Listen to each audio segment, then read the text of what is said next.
사실 오늘 정말 저에게 아까 말씀드린 대로 굉장히 놀라운 날인데요. 이렇게 연등이 밝혀지겠죠, 저녁에. 근데 사실 이제 연등이라는 것이 굉장히 뜻깊은 어떤 뜻을 갖고 있지 않습니까? 뭐 세상을 지혜로 밝힌다는 그런 뜻이 있는데, 그렇게 이제 사실 불교라고 하는 그런 어떤 상당히 유구한 역사를 가진 인간의 종교가 지혜를 밝히기 위해서 굉장히 노력하고 있는데, 원래 인공지능이 등장함으로 해가지고 한편으로는 생활은 너무너무나 편리해지고, 또 지금 여러분들 인공지능 쓰시는지 모르겠지만은 모든 답변을 다 모든 물음에도 다 답변을 해주고 이러한 편리한 세상이 되었지만은 그 안에 이상한 딜레마가 있습니다. 이상한 그 말도 안 되는 그런 내용이 하나 있는데, 그게 뭐냐면 인공지능이 발전하면 발전할수록 인간이 뭔지 모르겠다라는 거예요. 예. 소위 말하는 이제 불교의 세계는 무명에 빠져 있는 상태다. 인간이 무엇인지에 대해서는 무명의 상태에 빠져 있다. 이렇게 얘기를 할 수가 있는데요. 그래서 인간이 무엇인지를 좀 알아보기 위해서 그 인류의 역사에서 좀 뜻깊은 그 역사적인 족적을 남겼던 시인이나 예술가들의 말을 한번 들어보면서 이 사람들이 인간의 어떤 깊은 차원을 얘기해주고 있는가 한번 생각해볼 필요가 있겠는데요. 자, 그런 면에서 그 미국의 시인인 에밀리 디킨슨이라는 19세기 말에 활동했던 시인이 있습니다. 여류 시인입니다. 그러니까 미국의 상업적이고 천박적인 문화를 굉장히 높은 수준으로 끌어올렸다라고 찬사를 받는 사람인데요. 그 사람이 쓴 시를 한번 읽어보도록 하죠. 겨울 오후면 어떤 비스듬히 빗긴 햇살이 있어 성단 선율 무게처럼 묵직히 마음에 내려앉는다. 그것은 천상의 타격 입혀 어떤 상처도 내지 않지만 내면의 차이를 만들어 거기서 의미 나타난다.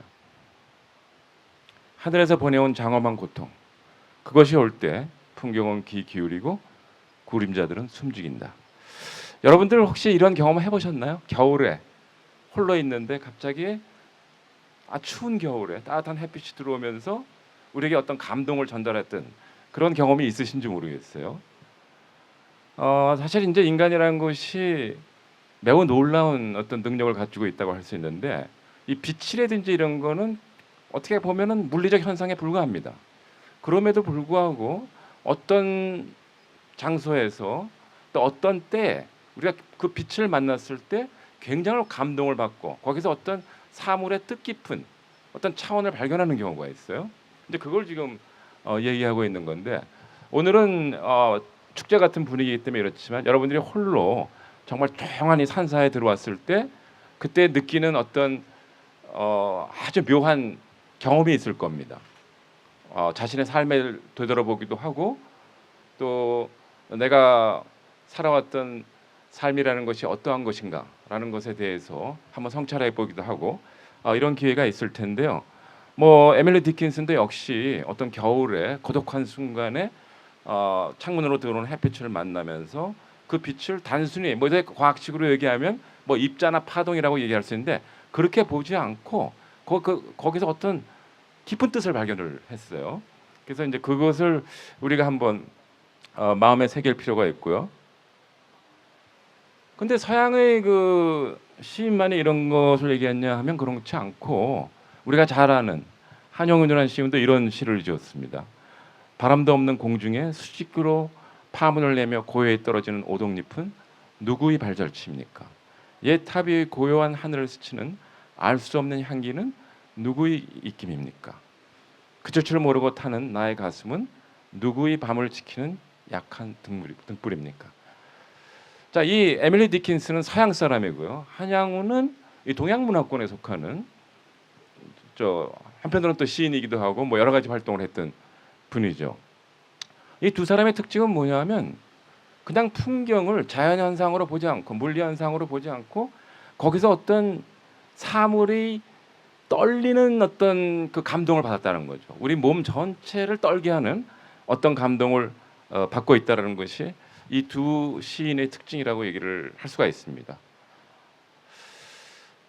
그리고 또 한 사람을 제가 소개하고 싶은데요. 쉘링이라고 하는 철학자가 있습니다. 이 사람은 이 사람도 역시 19세기 사람인데요. 이 사람도 역시 인간으로서는 경험할 수 없는, 보통의 어떤 차원에서는 경험할 수 없는 어떤 깊은 차원에 대해서 얘기를 하고 있는데요. 그걸 한번 읽어보기로 하죠. 진실로 자유로운 철학의 시작점에 서고자 한다면 신 자체마저도 떠나야 한다. 이것은 누구든 신을 지키는 자는 잃을 것이고 신을 포기하는 자는 신을 발견할 것이라는 것을 뜻한다. 그러한 자만이 자기 자신의 근거에 이르고 인생의 전체적인 깊이를 파악한다. 이것은 플라톤이 죽음에 비견한 위대한 발걸음이다. 자, 이러한 내용들이 사실은 여러 문화권에서 공통으로 보이는 하나의 현상이 있습니다. 뭐냐면 집착을 버리라는 거죠. 그러니까 우리가 알고 있는 상식을 버리면 사물의 깊은 차원을 우리가 만나게 된다라는 것을 공통적으로 얘기를 하고 있는데요. 제가 잘 모르지만 이것이 불교에서 가르치는 가르침 중에 하나가 아닌가 이렇게 생각을 합니다. 우리가 집착을 버려야 만물이 어떤 뜻을 갖고 있는지 그 깊이를 깨달을 수 있다라고 하는 그런 것인데, 제가 소개한 이 쉘링이라는 철학자, 에밀리 디킨슨, 이런 사람들은 불교에 대해서 모릅니다. 모르는데 한 인간으로서 진지한 삶을 살다 보니까 이런 차원에 이르게 되는 것이죠. 그런데 문제는 현대 과학은 인간이 경험하는 또 인간이 만나는 사물의 깊은 뜻, 또 깊은 차원, 이것을 뭘로 보고 있느냐는 거죠. 현대 과학은 이러한 어떤 승려들의 얘기 아니면은 시인들의 얘기를 사실은 인정하지 않습니다. 그건 다 아주 극단적으로 얘기하면 정신 착란에 불과해요. 왜 그러냐면 그 현대 학문이 볼 때 인간이라고 하는 것은 두뇌가 모든 걸 결정해주고 있습니다. 근데 두뇌는 어떻게 작동하냐 하면 거의 물리적 원리에 의해서 작동한다고 해도 과언이 아닙니다. 우리의 뇌는 뉴런이라고 하는 것으로 구성이 되어 있고요. 그것들이 시냅스로 연결이 되어 있고 그 사이에 전기 화학적인 물질들이 순환되고 있습니다. 그래서 그것이 우리의 사고이고 그 사고가 우리의 행동을 결정한다. 이렇게 보고 있고요. 그래서 이 말을 좀 더 간결하게 표현하면은 우리의 행동을 결정하는 두뇌의 활동은 사실상 단백질로 된 계산기나 마찬가지다. 뭐 이런 식으로 이제 얘기를 하고 있는 거죠. 그래서 이런 입장에서 보면 사물의 깊은 차원은 없고 모든 것은 물리적 작용의 결과들입니다. 그래서 사물의 깊을 뜻을 얘기하는 것에 대해서는 이들은 오히려 굉장히 부정적인 입장을 표명을 하고 있죠. 그런데 이러한 그 문제점을 야기하는데 결정적으로 기여한 사람이 바로 요 알렌 튜링이라고 하는 이 사람입니다. 이 사람이 누구냐면은 소위 현대 인공지능의 창시자다라고 불리는 사람이에요. 천재적인 수학자이고 1950년대에 어떤 논문을 썼냐면 기계도 생각할 수 있는가? 라는 그 논문을 써서 너무나 유명해진 사람이고요. 한 10년 전쯤에 이 사람 영화도 나왔습니다. 뭐냐면 이미테이션 게임이라고 하는 그런 영화도 나왔는데요. 여기서 조금 머리가 아픈데 여러분들 좀 참고 들어줘 보시기 바랍니다. 이 사람이 이제 기계도 생각할 수 있다라는 것을 주장을 하면서 굉장히 복잡한 논리를 펴니다. 근데 이걸 잘 못 알아들으니까 하나의 시험을 제안해요. 기계도 생각할 수 있다는 걸 증명해 보이겠다라고 하면서 시험을 제안하는데 그 시험이 여기 있는 이런 그림입니다. 여기 이제 막을 쳐놓고 뒤에 안 보이게 사람하고 인공지능을 놓습니다. 그리고 그 앞에 이 테스트를 당하는 피험자가 있어요. 그래서 이 사람이 요 막 뒤에 있는 인공지능하고 사람이 이제 숨어 있는데 대화를 해봐요. 뭐 카톡 같은 걸로 요새는 대화를 할 수가 있죠. 대화를 해서 어떤 게 인공지능이고 어떤 게 인간인지 구별을 못하면 결론은 어떻게 되냐? 사람이 구별 못했으니까 인공지능도 생각할 수 있는 것으로 봐야 된다 이렇게 얘기를 했어요. 근데 그 이후에 어떻게 됐냐면 이제 인공지능과 인간은 구별이 안 된다. 이런 식으로 이제 논의가 전개되기 시작해요. 그래서 오늘날 모든 그 인공지능이라든지 이런 쪽에서 논의를 할 때 가장 중요한 것은 인공지능과 인간을 굳이 구별하지 않습니다. 그래서 사실은 인공지능에 대해서 뭐 의인화시킨다든지 또 인격을 부여한다든지 이런 데까지 지금 이루고 있는 것이 오늘 지금 현재의 상황인데요. 그래서 여러분과 함께 이 튜링 테스트라는 걸 한번 해보도록 하죠.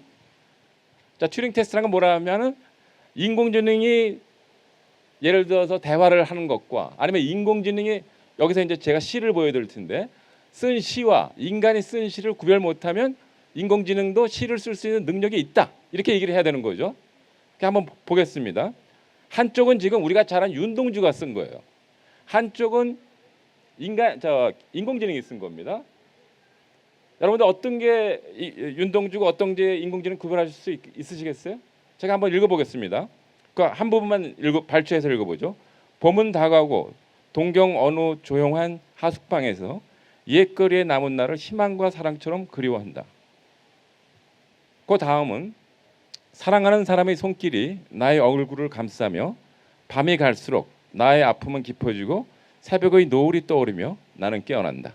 여기서 어떤 게 윤동주가 쓴 거고 어떤 게 인공지능이 쓴 걸까요? 그거 구분하실 수 있는 분 있어요? 거의 못하더라고요. 심지어는 제가 국문과 교수 앞에 가서 강의를 했는데도 구별을 못해요. 자, 그러면 이제 튜링 테스트에 따르면 어떻게 되냐면 인공지능도 시를 쓸 수 있다. 이런 결론으로 우리가 가야 되는 거죠.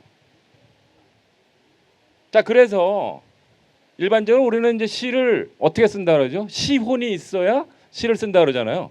예술가는 예술혼이 있어야 예술적 창작을 한다. 이렇게 얘기를 하잖아요. 자, 그러다 보니까 그래서 굉장히 이상한 일이 일어나고 있습니다. 한편으로는 인공지능에게 예술적 창의력을 인정을 해요. 한편으로는. 근데 인간은 어떻게 취급하냐? 인간은 그냥 아까 얘기한 것처럼 단백질 인공지능이에요. 단백질로 된 인공지능이에요.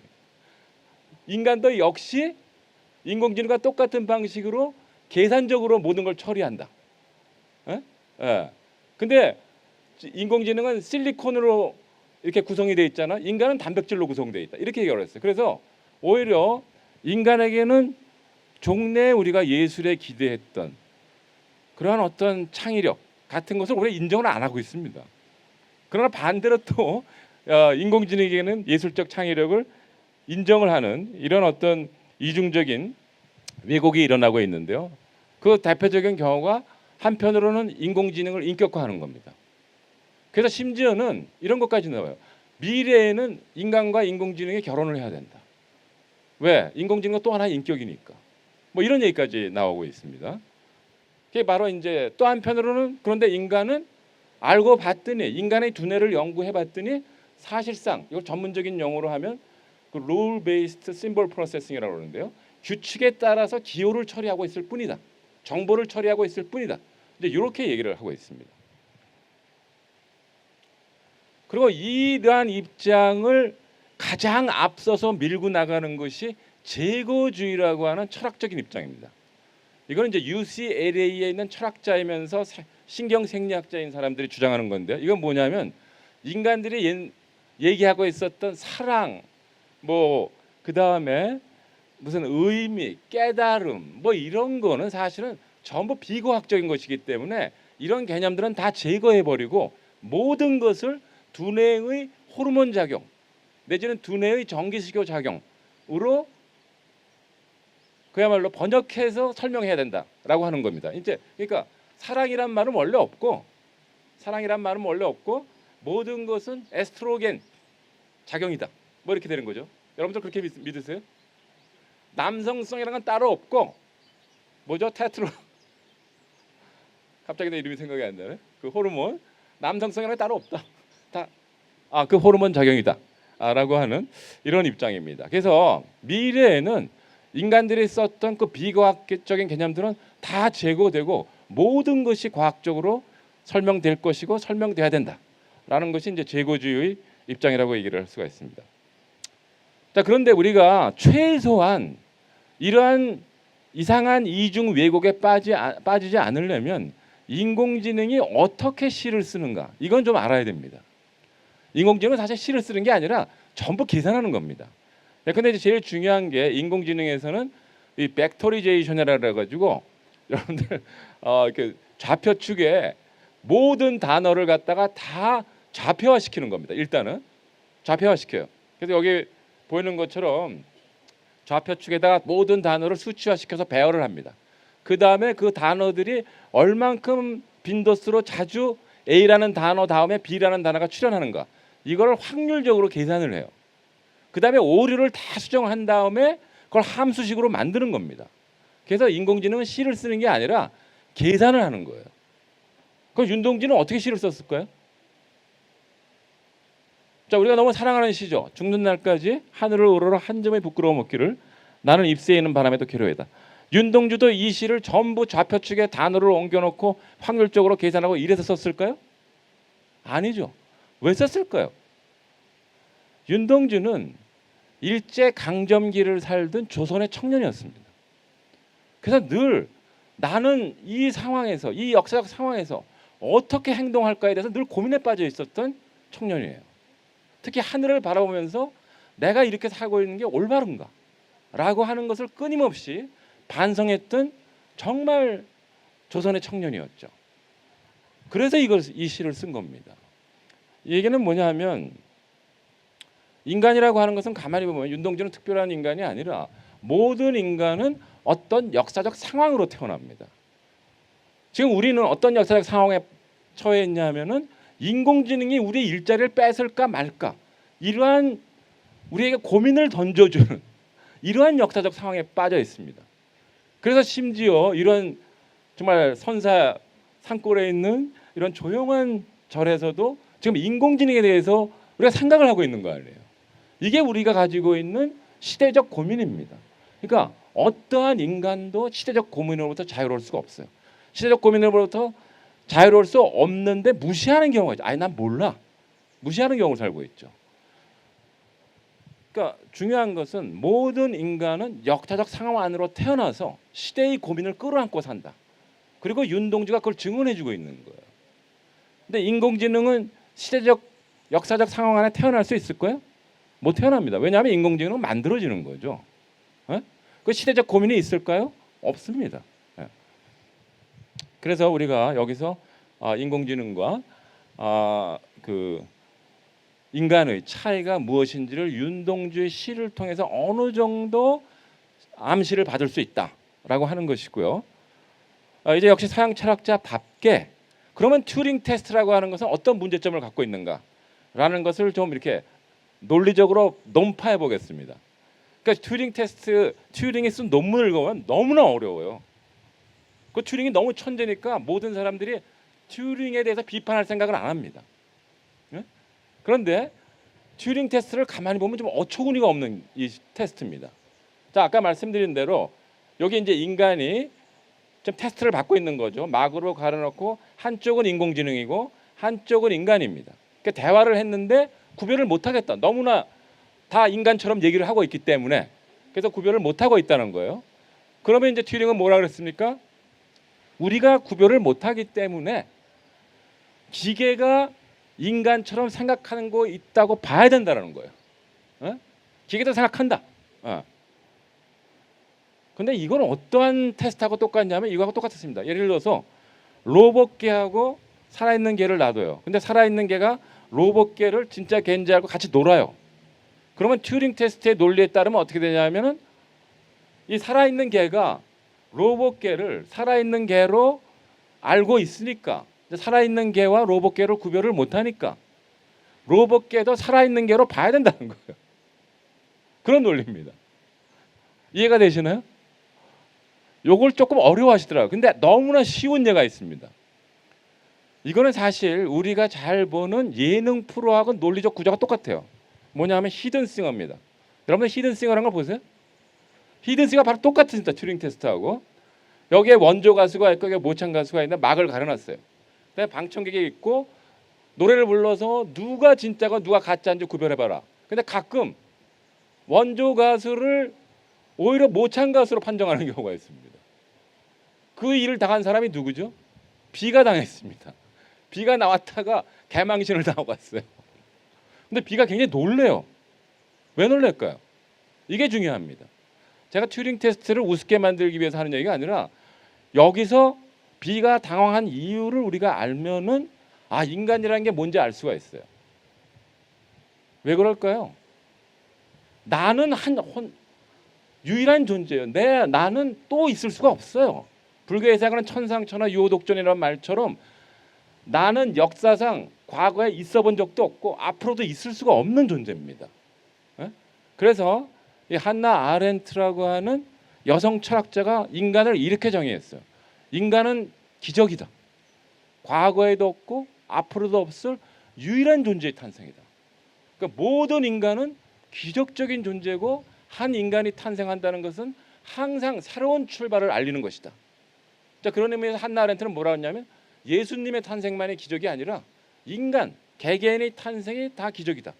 자, 이런 얘기를 했는데 바로 비가 그래서 놀라는 거죠. 나는 앞으로도 있을 수도 없고 과거에도 있을 수 없는 존재인데 사람들이 나를 딴 사람으로 보는 거예요. 네? 자, 그래서 여기서 우리가 인간이라고 하는 것은 유일성을 갖고 있는 것이고 반면에 인공지능은 어떻습니까? 수없이 복제가 가능해요. 여러분들 챗GPT 지금 앱 깔고 계신가요? 자, 챗GPT는 수없이 복제가 가능합니다. 자, 내가 복제가 가능할까요? 나의 아이가 복제가 가능할까요? 없습니다. 불가능합니다. 자, 이런 그 공상과학 소설이 있었는데요. 미래의 어떤 날 아주 그 인공지능을 이제 완성시켰어요. 그래서 인공지능 로봇을 정말 인간하고 똑같이 만들었어요. 그래서 어느 집에 얘를 입양을 보냅니다. 그래가지고 얘를 그 집에서 친아들처럼 키워요. 그리고 또 친아들이 있고. 근데 이 두 애가 밖에 나갔다가 자동차 사고가 났어요. 그래서 이 엄마가 어떻게 하냐면 인공지능을 차로 밀어버려요. 왜 그랬을까요? 인공지능을 다시 만들 수 있기 때문에. 나의 아이는 지금 죽으면 다시는 못 온다는 거죠. 예? 자, 그래서 우리가 여기서 인공지능과 인간이 어떻게 구별되는가 이걸 알아야 되는데 튜링처럼 또 튜링 이후에 많은 인공지능 학자들인지 일단의 철학자들이 얘기하는 것처럼 인공지능이나 인간이나 마찬가지다 라고 하기 시작을 하면은 이 인공지능과 인간의 관계 설정을 잘 못합니다. 자, 그러니까 우리가 굉장히 중요한 것은 뭐냐 하면 모든 기술은 그 사용자와 어떤 관계를 맺느냐에 따라서 좋은 기술이 될 수도 있고 나쁜 기술이 될 수도 있어요. 예를 들어서 우리가 쓰는 스마트폰은 그 사용자와 좋은 관계를 맺도록 디자인되어 있어요. 그래서 우리가 아주 편하게 쓰고 있습니다. 손으로 작동하도록 만들었어요. 요걸 이제 인터페이스 디자인이라고 합니다. 그 스마트폰을 손으로 작동하고도 만들었어요. 그래가지고 우리가 너무나 이걸 편하게 쓰고 있습니다. 이걸 아주 좋은 인터페이스 디자인이라고 그래요. 근데 삼성이나 구글에서 한번 이런 시도를 한 적이 있어요. 눈으로 스마트폰을 조작하려고 그랬어요. 그러니까 눈동자가 움직이잖아요. 그래서 여러분이 어떤 앱을 쓴다면 골로 시선을 옮기면 그게 딱 작동하다 이렇게 만들었는데 그게 안 팔리는 거예요. 왜? 눈이 너무 피곤해요. 그리고 여러분 타짜라는 영화 아세요? 거기 보면 이런 도박꾼들이 보는 진리가 있어요. 뭐라 그러냐면 손이 눈보다 빠르다. 인간의 손은 눈보다 모든 걸 빨리 캐치합니다. 그래서 이걸 인터페이스 디자인 잘 됐다고 하는 건데 이렇게 인터페이스 디자인이 잘 돼야 기계와 인간의 관계가 잘 설정되는 겁니다. 자, 인터페이스 관계를 잘 디자인하기 위해서는 인간이 뭔지를 알아야 돼요. 기계가 뭔지를 알아야 되고. 근데 이 두 개를 혼동을 하면 엉망진창인 기계가 탄생하게 되는 겁니다. 그리고 그것이 사회적 문제까지 일으켜요. 지금 예를 들어서 아이들이 스마트폰이 한편으로는 잘 됐지만 또 이것이 잘못된 건 뭐냐면 계속 아이들로 하여금 스마트폰 중독을 이끌도록 디자인이 돼 있어요. 그럼 어떻게 됩니까? 지금 청소년들의 그 소위 스마트폰 중독이라는 게 사회 문제로 등장하고 있잖아요. 자, 그러한 문제가 일어난다고 얘기를 할 수가 있습니다. 그리고 이것이 범위를 넓혀보면 어떻게 되냐면은 도시 같은 것도 이제 기술 집적체잖아요. 기술이 막 들어가서 만들어지는 거잖아요. 그런데 그 도시를 사용한 사람은 누굽니까? 인간이죠. 그런데 인간이 무엇이고 이 도시라는 것이 어떤 공간인가라는 것을 구별 못하게 되면 잘못하면 여기 르 꼬르비제라고 하는 현대 도시 창시자가 있습니다. 이 사람이 만든 도시처럼 됩니다. 지금 우리가 살고 있는 도시가 그렇습니다. 르 꼬르비제는 집을 뭐라고 봤냐면 기계라고 봤어요. 집은 기계다. 유명한 선언입니다. 근데 집이 기계면 도시가 뭐가 되나요? 공장이 됩니다. 집이 기계면 그 안에 사는 인간은 뭐가 되나요? 부속품이 됩니다. 그게 현대 도시입니다. 그래서 우리가 이런 걸 잘 구별을 해야 됩니다. 또 인간과 동물, 이것도 뭐 요새 현대인들 진화론 뭐 그 유발 하라리의 사피엔스 이런 책을 보면 전부 인간을 진화의 산물이라고 보는데 과연 그럴까? 자, 이 얘기하면 난리가 납니다. 그렇다고 제가 창조론을 얘기하는 게 아니에요. 진화론인 게 진짜 망고의 진리냐? 이걸 보면 압니다. 자, 우리 이렇게 사냥을 보면 절벽에서 생존하고 있어요. 사냥은 절벽을 떠나면 어떻게 되죠? 멸종합니다. 이 절벽은 인간이 보기에는 너무나 위험한 공간이지만 사냥의 입장에서 보면 생존에 최적화된 이걸 환경이라고 그래요. 환경. 지금 인간이 지금 절벽에 올라가고 있는데 이 인간도 절벽이 그의 생존에 최적화된 공간이기 때문에 여기 올라갈까요? 아니죠. 요 인간은 자기의 삶의 뜻을 아주 그 정상의 정복에 두고 그 정상을 올라가고 있는 겁니다. 그래서 요 공간, 지금 사냥이 생존하고 있는 공간을 우리가 환경이라고 부른다면 이 인간이 지금 올라가고 있는 이 공간은 뜻이 깃들어 있는 공간이다. 이렇게 얘기를 하고 있어요. 뜻이 깃들어 있는 공간. 이 정암산은 뭡니까? 뜻이 깃들어 있는 공간이에요. 우리가 여기 오는 일은 그냥 여기가 우리가 생존에 최적화된 공간이라서 오는 게 아니죠. 오늘 오는데 굉장히 힘들더라고요. 제가 서울에서 오는데 정말 이게 자동차를 잠깐만 졸면 사고 나잖아요. 이게 사실 히말라야 등산하는 것보다 더 어려운 일이에요. 근데 왜 오느냐? 여기 어떤 뜻깊은 행사가 있기 때문에 오는 겁니다. 그래서 인간이 사는 공간은 뜻이 깃들어 있는 공간이고 그 뜻을 발견하기 위해서 우리가 살고 있는 겁니다. 자, 그걸 잘 구별해야 된다라고 하는 거고요. 그래서 이런 걸 잘 구별을 해야 이걸 존재 방식이라고 합니다. 그러니까 이걸 구별을 못하면 인간을 물질로 본다든지 인간을 기계로 본다든지 아니면 기계를 오히려 의인화 시켜가지고 인간으로 본다든지. 옛날에 어땠습니까? 아프리카에 사는 원주민들은 텔레비 속에 인간이 있다고 봤잖아요. 에? 지금 우리는 마찬가지입니다. 인공지능이 뭐 우리가 물어보는 답변을 잘하고 있으니까 그것이 마치 인간인 듯 인격을 부여하자는 얘기가 나오고 있어요. 자, 그걸 잘 구별해야 된다라고 하는 것이고요. 그래서 윤동주 시를 다시 한번 보면 인간이 어떻게 살고 있는가가 잘 나옵니다. 윤동주를 보면 인간은 죽을 수밖에 없다는 게 등장하고 있어요. 인간은 유한합니다. 그래서 하늘을 우러러봅니다. 여기서 하늘이라는 게 특별히 뭐 어떤 특정한 종교를 얘기하는 것이 아니라 만물의 아주 깊은 섭리를 갖고 있는 어떤 차원이 하늘이에요. 또 윤동주에 보면 입새라는 말이 등장하죠. 입새를 보면서 괴로워해요. 그 입새는 어떻게 탄생하느냐? 하늘에서 비가 내리고 땅에 그 물이 스며들어서 잎새 나무를 키워야 잎새가 달리는 겁니다. 그 숭고한 하늘과 땅이 만나서 이루어내는 정말 놀라운 사건이 잎새가 피는 거예요. 윤동주는 그런 걸 보는 거죠. 근데 윤동주만 그러냐? 우리는 다 그렇습니다. 다 그래요. 다만 현대인들이 도시에 살다 보니까 하늘이 뭔지도 모르고 땅도 뭔지도 모르고 모든 것들이 만물이 서로 연결되면서 깊은 뜻을 주고받는다라는 걸 모르고 있을 뿐이죠. 그래서 동주의 시는 저는 뭐 연기론을 잘 모르지만 어떠한 면에서는 연기론에 근접하고 있는 시가 아닌가 이렇게 볼 수가 있습니다. 다시 한번 얘기를 하건대 이런 어떤 사물의 깊은 뜻 그것들이 서로 인연을 맺고 뜻을 나누고 있다는 걸 모르면 르 꼬르비제 굉장히 위대한 건축가예요. 위대한 도시계획가고 이런 사람처럼 도시를 기계화하고 공장화한다는 겁니다. 그런데 윤동주나 아니면 불교의 가름집처럼 만물은 서로 깊은 뜻을 서로 나누어 갖고 서로 생기시킨다라고 하는 뜻을 갖고 있으면 그걸 이해했다고 하면 이런 도시가 만들어지는 거죠. 여기 어디냐면 스톡홀름입니다. 물론 스톡홀름은 기독교 어떤 전통을 갖고 있는 곳이지만 오히려 오늘날에 봐서는 이런 스톡홀름 같은 도시가 식물과 건물과 인간과 기술이 서로 융화를 이루면서 삶의 공간을 만들고 있는 거예요.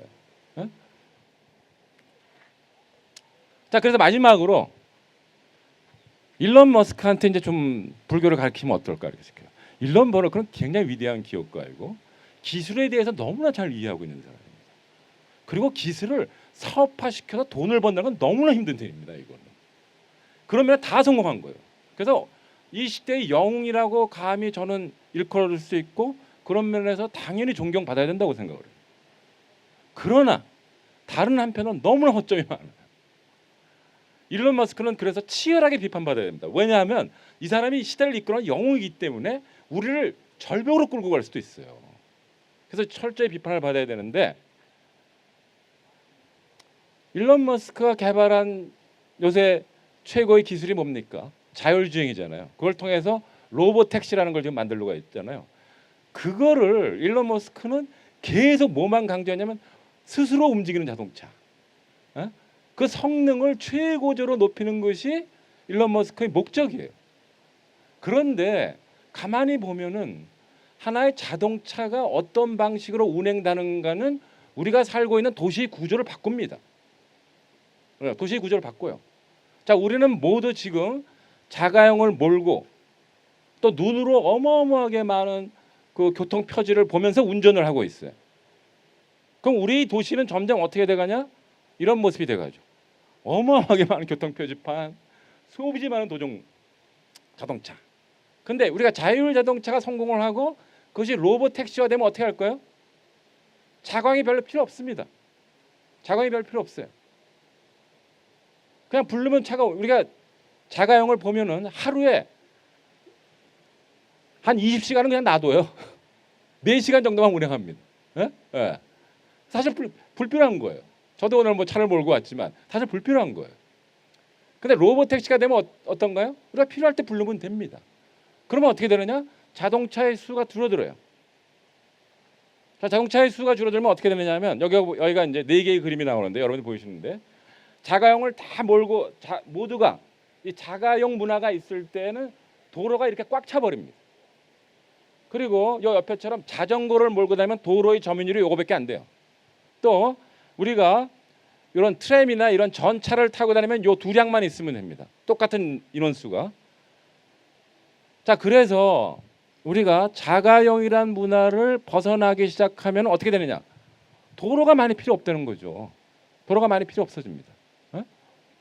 그 다음에 또 하나 중요한 것은 뭐냐면 아까 보여드린 바와 같이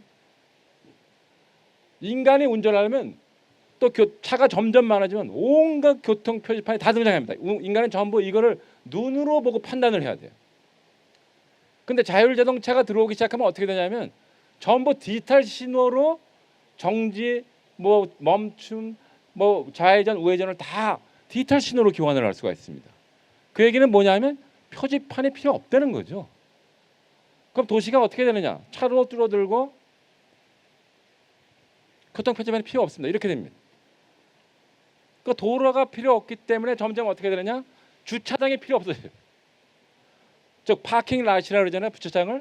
파킹 랏을 이제 많이 필요를 하지 않기 때문에 그 필요 없는 파킹 랏을 뭘로 만들 수 있다? 우리가 현명하게 판단한다면 그걸 공원으로 만들 수가 있습니다. 파킹 랏을 파크로 만들 수 있다. 그리고 도로는 뭐가 되느냐?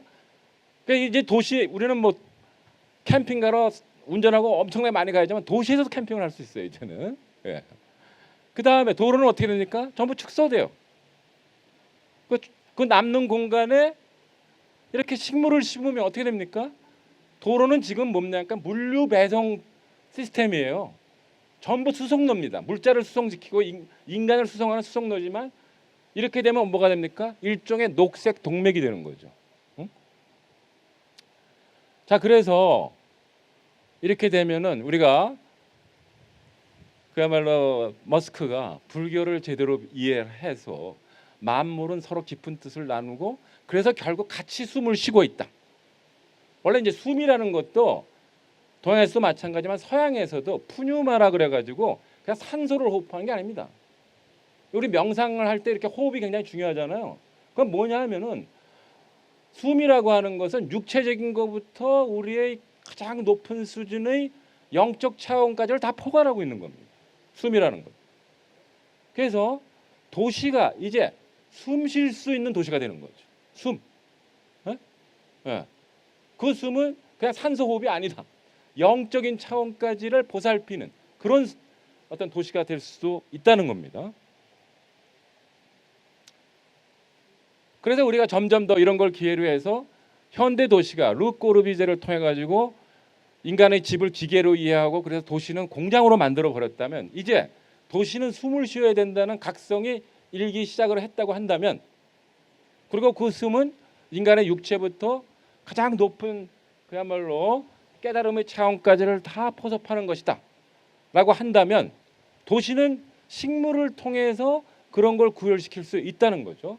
그러면 미래의 도시는 이런 모습이 될 수가 있습니다.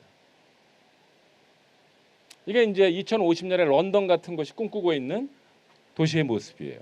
예? 우리는 그냥 싹 깔아엎고 재건축하려고 그러는데 좀 다르죠. 예. 자, 이게 파리의 모습입니다. 파리의 2050 미래의 모습. 우리나라 이렇게 되면 좋지 않을까요? 제가 인공지능보고 한번 그려보라. 너 이런 컨셉을 한번 그려봐. 근데 만족스럽지는 않지만 이렇게 그리더라고요. 예. 자, 그래서 결국은 AI 시대에 우리가 가장 중요한 것은 AI 성능 먼저 주정합니다. 성능 물론 중요해요. 그러나 중요한 것은 AI를 사용하는 인간이 깨달아줘야 된다는 거죠. 우리가 지금 어떻게 살고 있고 어떤 공간에 살고 있고 만물과 나는 어떤 관계를 맺어야 되느냐 이거에 대한 깨달음이 있어야 우리 후세들이 살 미래의 도시가 공장이 안 된다. 라는 것을 우리가 좀 각성을 해야 되지 않을까 이렇게 싶고요. 마지막으로 이제 AI 시대에 우리는 그럼 인공지능을 어떻게 사용할 것이냐. 이게 잘못하면은 우리는 그래도 글을 배우고 책을 읽는 걸 배웠습니다. 그런데 어린 아이들이 어려서부터 챗GPT를 쓰기 시작하면은 모든 것을 인공지능에 맡기기 시작합니다. 글 쓰는 것도 인공지능에 맡기고 요약하는 것도 인공지능에 맡기고 그러면 어떻게 되냐? 어린 아이들이 글 쓰는 능력이 없어집니다. 점점. 글 쓰는 능력이 없어지면 글을 읽지 못해요. 글을 읽지 못하면 챗GPT가 써주는 것이 뭔지 모릅니다. 그냥 까맣고 하얀 거 이것만 구분할 수 있게 되죠. 결국 미래의 인간은 잘못하면 아까 우리 여기 나오면 콘서트 해주실 분들하고 잠깐 얘기를 나눴는데 미래의 인간은 잘못하면 너무 고성능 인공지능에 모든 걸 맡기다가 문맹이 될 위험이 있습니다. 그래서 그런 걸 우리가 잘 알아야 되고 그러나 인공지능을 잘 활용을 하면 우리는 굉장히 높은 수준의 자기 형성을 할 수가 있습니다. 내가 쓴 글을 인공지능한테 비판을 시켜본다든지 나는 지금 이런 게 궁금한데 인공지능이 뭡니까? 여태까지 있었던 모든 텍스트를 전부 데이터화해서 갖고 있는 게 바로 인공지능이에요. 그래서 어떤 질문을 하면 그것들을 다 종합해서 거기에 대한 어떤 답변을 해줍니다. 근데 이게 정답은 아니에요.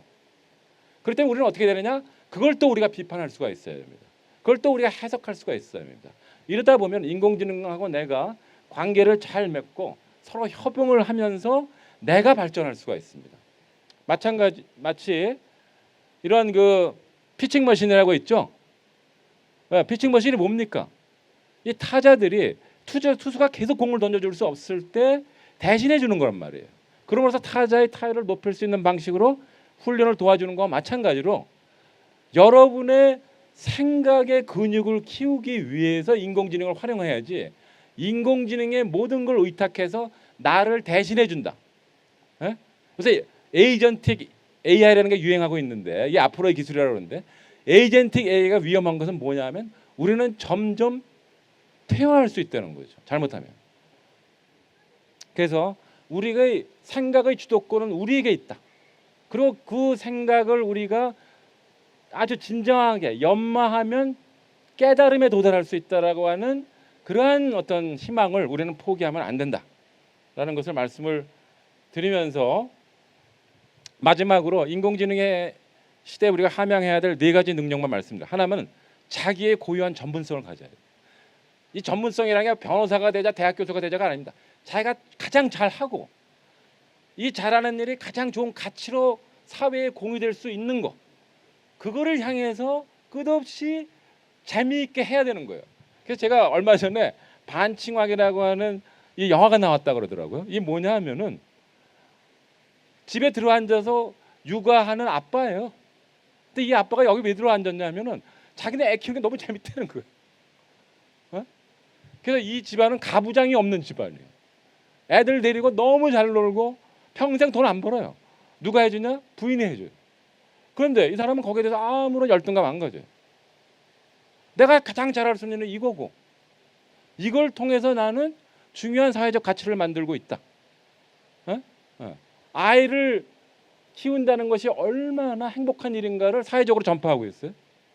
남자도 훌륭히 애를 키울 수 있다는 걸 사회적으로 전파해주고 있습니다. 뭐 페미니즘이 따로 필요가 없는 거죠. 집에 가서 이제 저희 이런 얘기하면 야단 맞겠지만은 너는 안 그러고 왜 말만 그렇게 하냐 이렇게 하겠지만은 앞으로는 그렇게 돼야 될 것 같아요. 자, 이런 식으로 자기가 좋아하는 일을 가장 열심히 그리고 그것을 사회적 가치로 공유하는 이런 방식의 전문성이 앞으로 필요하다. 그다음에 두 번째로는 커뮤니케이션 능력입니다. 우리가 인공지능하고만 대화하고 살 수가 없어요. 그럼 우리가 자폐증에 빠집니다. 대화는 결국 인간과 인간이 나누는 겁니다. 서로 표현을 잘하고 경청하는 거 굉장히 중요합니다. 우리가 언제부터 말을 많이 시작했는데 경청을 안 하기 시작했어요. 근데 앞으로는 경청하는 문화도 굉장히 중요하다. 그 다음에 몸이 굉장히 중요합니다. 앞으로 인공지능, 휴머노이드가 완성이 되면 인간은 일을 안 하고 살 수 있다 그러죠. 그럼 어떻게 되겠습니까? 몸이 무력화돼요. 그러니까 몸을 제대로 건강하게 다듬는 거. 그 중에 하나가 명상 같은 게 되겠죠. 자세를 잘 가다듬는 거, 뭐 이런 거 굉장히 중요하다고 할 수가 있습니다. 그다음에 마지막으로 중요한 윤리적 판단력이죠. 앞으로 더더욱 윤리적 판단력이 필요합니다. 왜냐하면 인공지능의 지적인 능력이 너무 뛰어나기 때문에 이거를 어떤 식으로 써야 윤리적으로 옳은 일인가를 판단할 수 있어야 인공지능이 좋은 방향으로 쓰이는 사회가 됩니다. 그렇지 않으면 어떻게 됩니까? 끔찍한 일이 일어나요.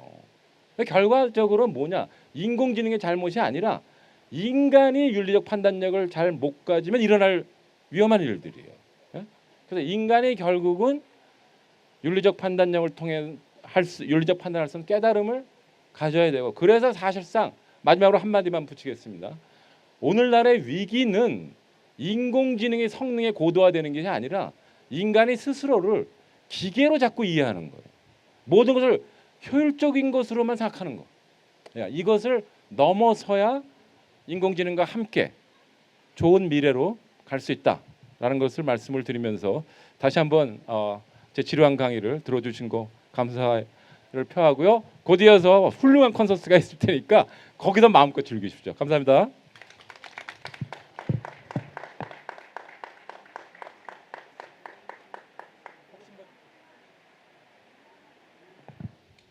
질문이 있나요? 질문 시간이. 교수님 감사합니다. 네, 정암사에서 계절마다 진행이 되는 삼소사계에 오신 여러분들 반갑습니다. 오늘 특별히 부처님이 오신 날 이렇게 왕림을 해주셨는데요. 그 부처님은 2,500여 년 전에 보리수 아래에서 깨달음을 얻으셨잖아요. 그 연기론, 그 인간이 사람과의 관계에서 어떻게 발생하는지에 대한 깨달음을 구하셨는데 오늘 저희도 이종관 교수님과 함께 지금 이 시대에 인공지능이 이렇게 사람의 일상과 또 생각의 방식까지 좌지우지하는 시대에 인간은 과연 어떻게 살아가야 할까? 인간은 누구인가라는 근원적인 물음부터 또 미래의 인공지능 우리가 어떻게 잘 활용해야 될지라는 그런 이정표를 제시해 주셨습니다. 혹시 교수님의 강의를 들으시면서 떠올렸던 영감들 혹은 궁금했던 호기심들 공유해 주실 수 있을까요? 강의 잘 들었습니다. 처음에 얘기해 주실 때 과학적 관점 지금 종교와 이렇게 연결하고 그다음에 이제 미래 우리 지금 그 환경 얘기해 주시고 마지막에 그 우리가 지금 어떻게 해야 되느냐 얘기해 주셨는데 저는 이제 그 조금 답답한 생각이 들었던 건 이제 저희 기성세대들은 이제 그걸 받아들이고 변천하는 것들을 지금 교수님의 말씀처럼 이런 강의를 듣기도 하고 그러면서 내 생활 어떻게 해야 되나 이렇게 돌아보면 되는데 지금 현재 아까 그 아이들 얘기했는데 지금 그 AI를 가지고 뭔가 이렇게 좀 교육에 입장에서 이 무엇을 우리가 해야 되는가라고 하는 것이 그 지금 한창 배우고 있는 아이들은 그 뭐 책을 읽어야 된다라든지 뭐 이런 여러 관점을 지금 이제 철학자시니까 그리고 교육 현장에 오래 계셨으니까 그런 관점에선 지금 현재 지금 미래라고 하는 것이 예전에는 그렇게 바뀔 것이다라고 생각하면 한참 후에 우리가 이 세상에 없을 때 일어날 일이라고 생각했는데 지금은 미래가 당장 책을 쓰면은 끝마치기도 전에 미래가 된다라는 얘기도 하는데 지금 현장에 계셨고 철학자 입장에서는 지금 현장에서는 뭐 많은 이야기를 할 수 없겠지만 그래도 어떻게 생각하시는지 궁금합니다. 초등학교나 중학교 다니면서는 조금 불행한 세대들이에요.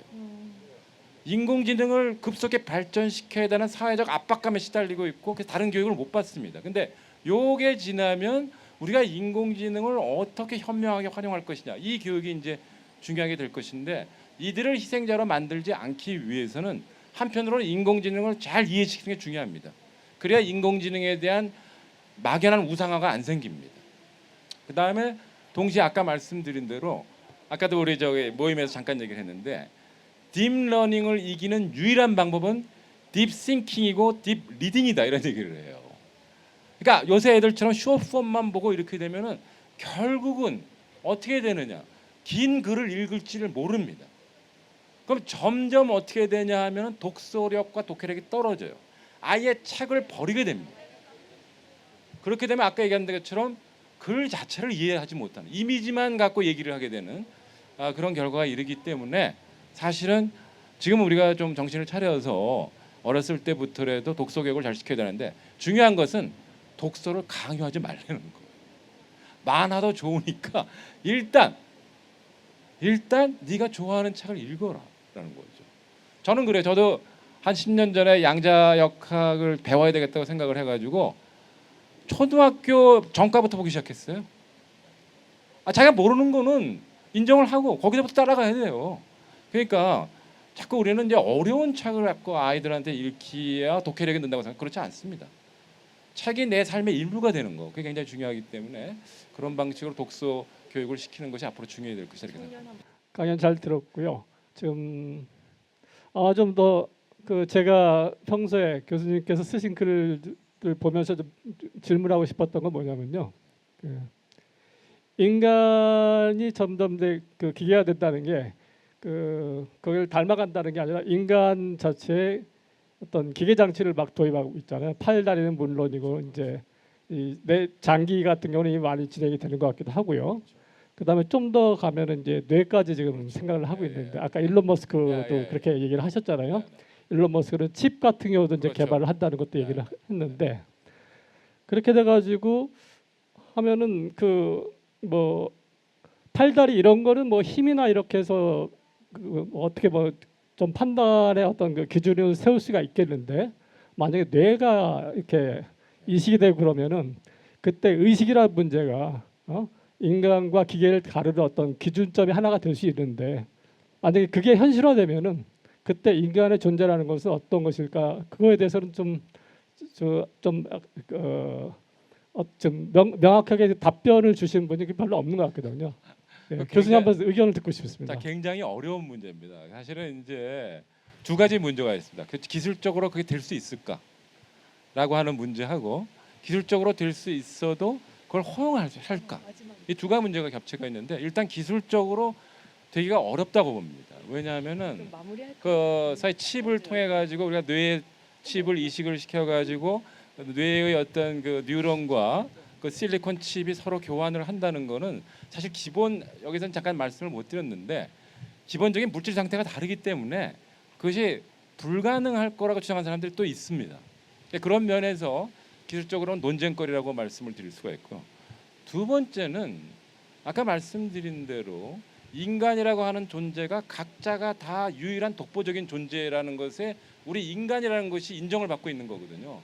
그걸 기초로 해서 사회적 시스템이 만들어져 있고 법적 책임도 묻고 있고 그런데 만약 일론 머스크가 얘기한 것처럼 브레인 머신 인터페이스라든지 아니면 칩 이식을 통해 가지고 나의 의식이 복제될 수 있고 조작될 수 있다라고 한다면은 인간은 모든 행위로부터 책임지는 것부터 자유로워집니다. 그럼 이 사회가 유지가 안 돼요. 책임이 없는 사회.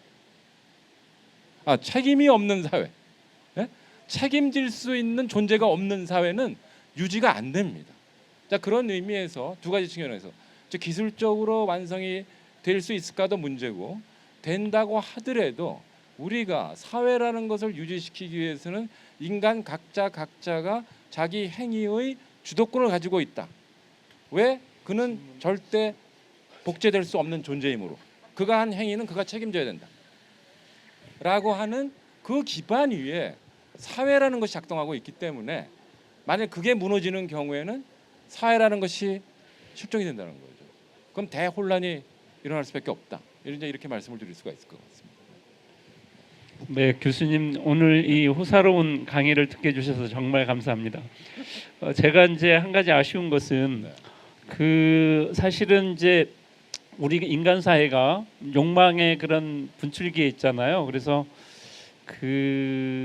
지금 이제 지역을 뭐 가꾸겠다는 분들도 사실은 일반 대중의 그런 욕망을 들어서 어떤 도시를 물리적으로, 그러니까 주차장이 부족하니까 주차장을 더 만들겠다 뭐 이런 거잖아요. 사실은 어떻게 도시와 자연의 조화 뭐 이런 것들을 고민 안 하고 있는데 어떻게 하면 이걸 해결할 수 있을까 좀 생각하신 적이 있으면 좀 말씀해 주시면 감사하겠습니다. 사실은 뭐 우리나라 좀 너무 힘들더라고요. 우리는 뭐 부동산에 모든 거를 다 바치고 부동산이 나를 구원해 줄 것이다. 이러한 거의 뭐 부동산 사이비 종교 같은 것이 지금 횡행하고 있기 때문에 굉장히 힘들 거로 보는데, 그래서 제가 오히려 로봇 택시가 사실은 사회적인 어떤 운송 수단이 될 경우에 꼭 그렇지는 않지만 그것이 하나의 가능성을 우리한테 제시해 줄 수 있다라고 하는 것이죠. 그리고 만약 우리가 정말 코로나 같은 위기를 또 당한다. 지금 코로나 얼마나 끔찍했습니까? 그리고 다 잊어버렸어요. 그 위기가 얼마나 끔찍했는지. 근데 그것이 어디서 원인이 있는지 제대로 규명도 안 됐고, 또 그것이 결국은 기후 위기와 밀접한 관계가 있다고 그러지 않습니까? 그래서 우리가 정말 죽지 않으려면 마지막 탈출구를 찾아야 되는데 그때 우리의 도시를 이런 식으로 놔둘 거냐? 그래서 도시학자들이 연구하는 거 보면 현재 기후 위기의 70%는 도시의 책임이다 이렇게 되어 있습니다. 현대 도시가 만들어낸 거다 이거. 그래서 도시를 바꾸지 않는 한 우리의 자식들은 잘못하면 폐가 망가져 죽는다. 이런 공포가 오히려 문제를 해결하는데 좀 도움이 되지 않을까 이렇게 생각을 합니다. 감사드립니다. 근데 우리 인간 지금 AI나 인공지능과 인간에 대해서 그런 어떤 관계나 설정 이런 게 중요한 시대가 됐습니다.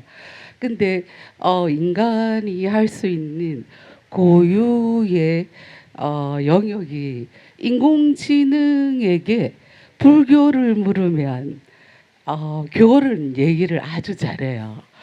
거의 경전을 입력을 해놔서 전부 다 하는데 무엇이 안 되느냐면 젠이라고 하는 선, 우리가 하는 참선, 불교의 꽃이라고 할 수 있는 마음자리잖아요. 그것은 뭐 대선사들의 그 선문답을 입력한다고 될 것도 아닌 것 같고, 그래서 우리들이 이 인공지능이 그 많은 지식의 영역을, 인간 이성의 영역을 다 획득을 했다면 우리 인간들의 남은 과제는 그 선의 영역이 아닌가. 거기 스승이 있고 같이 수행을 하고 수양을 하고 마음자리를 닦는 그 영역이 인간의 고유의 숙제이자 앞으로 인간이 인공지능 시대에 건강하게 힘차게 당당하게 살아갈 수 있는 고유의 최대 지고한 영역인 것 같습니다. 아주 옳은 말씀이십니다. 네, 제가 마지막에 그 말을 하고 싶은데 시간 관계상 못했는데요. 진짜 인공지능은 아까 얘기하는 것처럼 데이터를 계산할 뿐이지 수양과 성찰을 할 수가 없습니다. 그래서 지금 아주 정확하게 말씀해 주셨는데 인간이 갖고 있는 가장 인간적인 차원이 어디냐라는 것을 우리가 이런 선사들의 가르침이라든지 이런 걸 통해서 깨달으면서 그쪽을 향해서 우리가 계속 정진을 해야 진짜 미래가 제대로 온다. 라는 것을 말씀을 드리면서 너무나 저보다 훨씬 설명을 잘해 주셔서 감사드리겠습니다. 네. 네.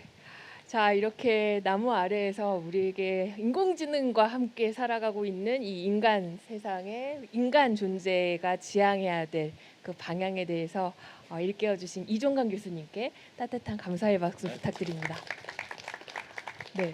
삼소사계는 강연과 공연이 결합되어 있거든요. 어느덧 3년 차에 이르렀는데요. 그 한 10분 정도 휴식 후에 현악기, 그 바이올린, 비올라, 첼로 이 현악기 앙상블로 이루어진 나무악기의 울림을 들려드리겠습니다. 오늘 들려드릴 곡에는 뭐 새소리도 등장하고 또 음악으로 쓴 연애 편지도 등장하고 저 탱고 부에노스아이레스의 탱고도 등장하니까 많은 기대 부탁드리고 조금만 기다려 주세요. 무대 정리하겠습니다.